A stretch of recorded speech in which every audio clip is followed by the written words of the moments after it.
Jesus went away with his followers to the lake. A large crowd of people from Galilee followed them. Many also came from Judea, from Jerusalem, from Idumea, from the area across the Jordan River, and from the area around Tyre and Sidon. These people came because they heard about all that Jesus was doing. Jesus saw how many people there were, so he told his followers to get a small boat and make it ready for him. He wanted the boat so that the crowds of people could not push against him. He had healed many of them, so all the sick people were pushing toward him to touch him. Some people had evil spirits inside them.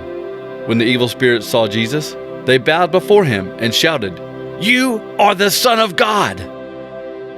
But Jesus gave the spirits a strong warning not to tell anyone who he was.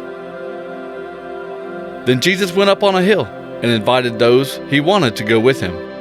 So they joined him there. And he chose 12 men and called them apostles. He wanted these 12 men to be with him, and he wanted to send them to other places to tell people God's message. He also wanted them to have the power to force demons out of people.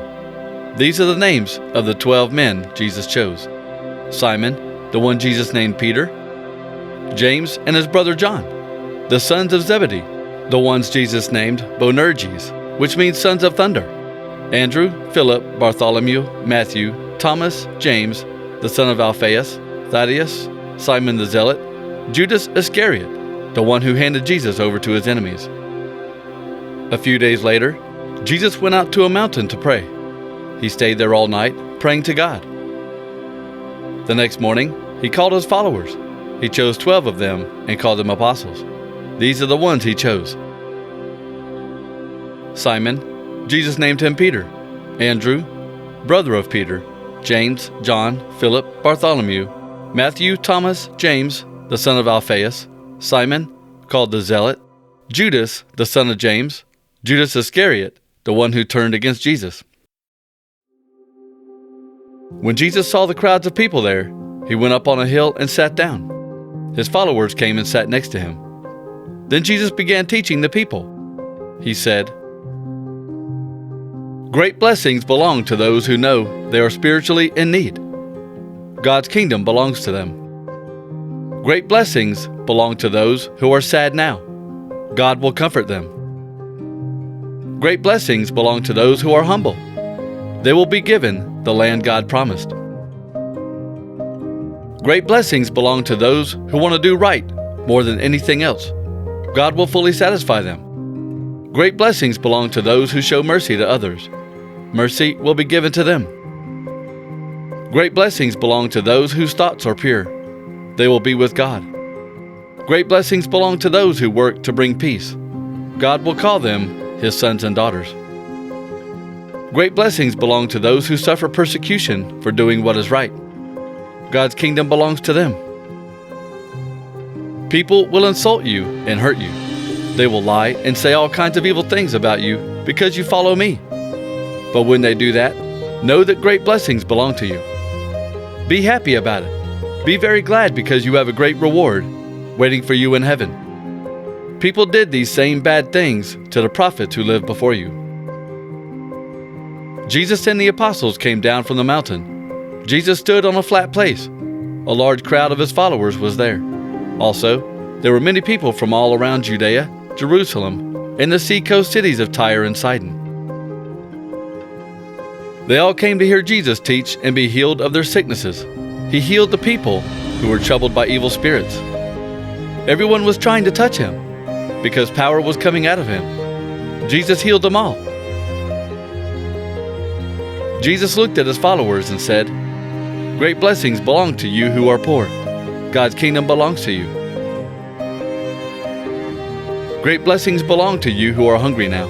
You will be filled. Great blessings belong to you who are crying now. You will be happy and laughing. People will hate you because you belong to the Son of Man. They will make you leave their group. They will insult you. They will think it is wrong even to say your name. When these things happen, know that great blessings belong to you. You can be happy then and jump for joy, because you have a great reward in heaven. The ancestors of those people did the same things to the prophets. But how bad it will be for you rich people, because you had your easy life. How bad it will be for you people who are full now, because you will be hungry. How bad it will be for you people who are laughing now, because you will be sad and cry. How bad it is when everyone says nothing but good about you. Just look at the false prophets. Their ancestors always said good things about them. You are the salt of the earth, but if the salt loses its taste, it cannot be made salty again. Salt is useless if it loses its salty taste. It will be thrown out where people will just walk on it. You are the light that shines for the world to see. You are like a city built on a hill that cannot be hidden. People don't hide a lamp under a bowl. They put it on a lampstand. Then the light shines for everyone in the house. In the same way, you should be a light for other people. Live so that they will see the good things you do and praise your Father in heaven. Don't think that I have come to destroy the law of Moses or the teaching of the prophets. I have come not to destroy their teachings, but to give full meaning to them. I assure you that nothing will disappear from the law until heaven and earth are gone. The law will not lose even the smallest letter or the smallest part of a letter until it has all been done. A person should obey every command in the law, even one that does not seem important. Whoever refuses to obey any command and teaches others not to obey it will be the least important in God's kingdom. But whoever obeys the law and teaches others to obey it will be great in God's kingdom. I tell you that you must do better than the teachers of the law and the Pharisees. If you are not more pleasing to God than they are, you will never enter God's kingdom. You have heard that it was said to our people long ago, "You must not murder anyone. Any person who commits murder will be judged." But I tell you, don't be angry with anyone. If you are angry with others, you will be judged. And if you insult someone, you will be judged by the high court. And if you call someone a fool, you will be in danger of the fire of hell. So, what if you are offering your gift at the altar and remember that someone has something against you? Leave your gift there and go make peace with that person. Then come and offer your gift. If anyone wants to take you to court, make friends with them quickly. Try to do that before you get to the court. If you don't, they might hand you over to the judge, and the judge will hand you over to a guard, who will throw you in jail. I assure you that you will not leave there until you have paid everything you owe. You have heard that it was said, "You must not commit adultery." But I tell you that if a man looks at a woman and wants to sin sexually with her, he has already committed that sin with her in his mind. If your right eye makes you sin, take it out and throw it away. It is better to lose one part of your body than to have your whole body thrown into hell. If your right hand makes you sin, cut it off and throw it away. It is better to lose one part of your body than for your whole body to go into hell. It was also said, "Any man who divorces his wife must give her a written notice of divorce." But I tell you that any man who divorces his wife, except for the problem of sexual sin, is causing his wife to be guilty of adultery. And whoever marries a divorced woman is guilty of adultery. You have heard that it was said to our people long ago, "When you make a vow, you must not break your promise. Keep the vows that you make to the Lord." But I tell you, when you make a promise, don't try to make it stronger with a vow. Don't make a vow using the name of heaven, because heaven is God's throne. Don't make a vow using the name of the earth, because the earth belongs to Him.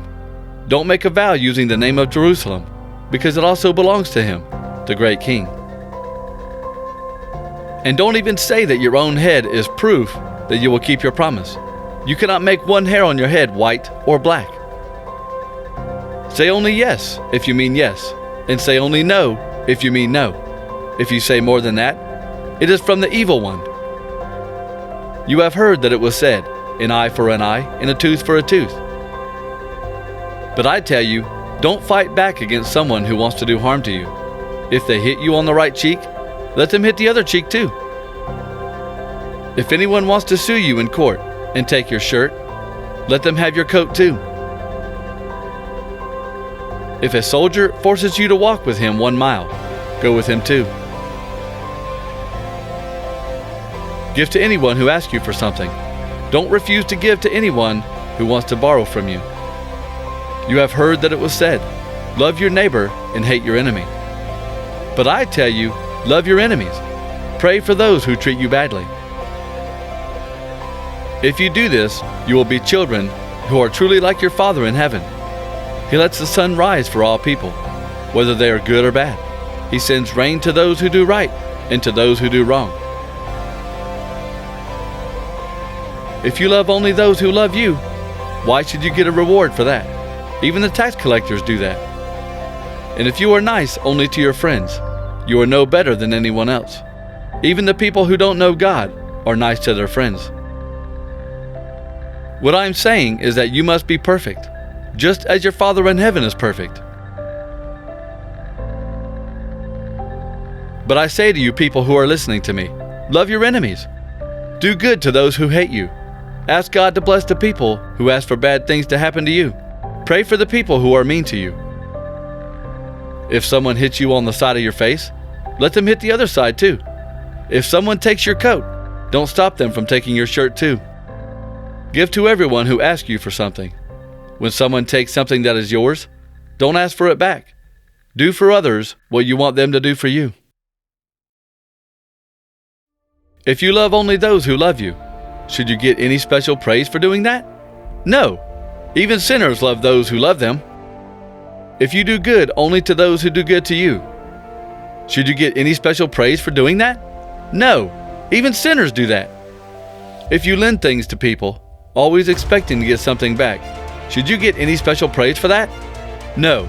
Even sinners lend to other sinners so that they can get back the same amount. I'm telling you to love your enemies and to do good to them. Lend to people without expecting to get anything back.